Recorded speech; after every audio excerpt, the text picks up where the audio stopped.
മിശിഹായിൽ പ്രിയമുള്ള സഹോദരി സഹോദരന്മാരെ, പ്രിയമക്കളെ, ഇന്നേ ദിവസം എഫേസ്യസുകാർക്ക് എഴുതിയ ലേഖനം 4:25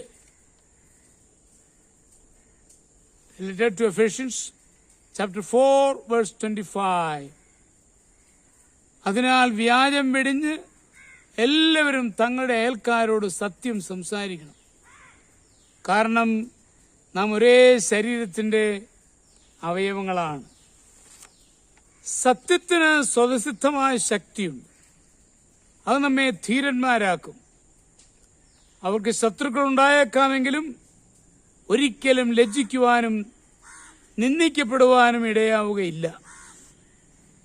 സത്യം സംസാരിക്കുന്നവർക്ക് ഓർമ്മശക്തി കുറഞ്ഞാൽ ഭയപ്പെടേണ്ട ആവശ്യമില്ല.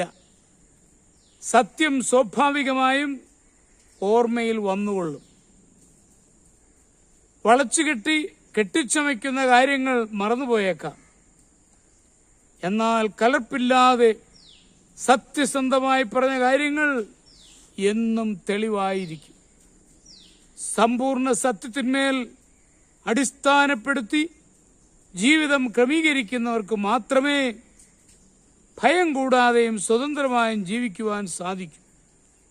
സത്യം എന്നാൽ എന്ത് എന്ന് ചോദിച്ച പീലാത്തോസിനോട് താൻ സത്യത്തിന് സാക്ഷി നിൽക്കാൻ വന്നിരിക്കുന്നുവെന്ന് ഈശോ പറഞ്ഞു.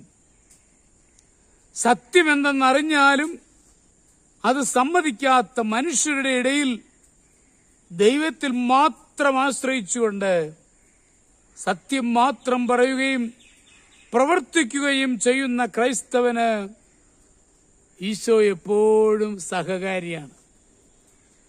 സത്യസന്ധന്മാർ ധീരന്മാരായിരിക്കും.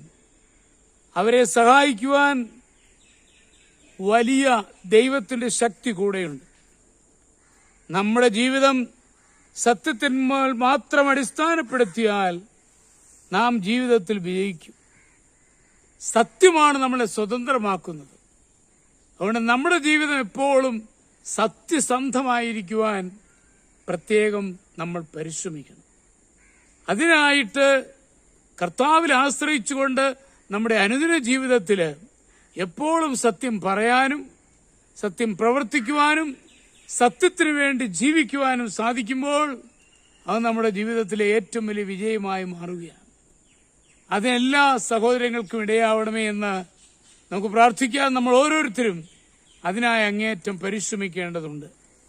നമ്മുടെ കർത്താവ് മിശിഹായുടെ കൃപയും പിതാവായ ദൈവത്തിന്റെ സ്നേഹവും പരിശുദ്ധാത്മാവിന്റെ സഹവാസവും പരിശുദ്ധ അമ്മയുടെ മധ്യസ്ഥതയും നിങ്ങളെല്ലാവരോടും കൂടി ഉണ്ടായിരിക്കട്ടെ, എപ്പോഴും എപ്പോഴും എന്നേക്കും. ആമേൻ.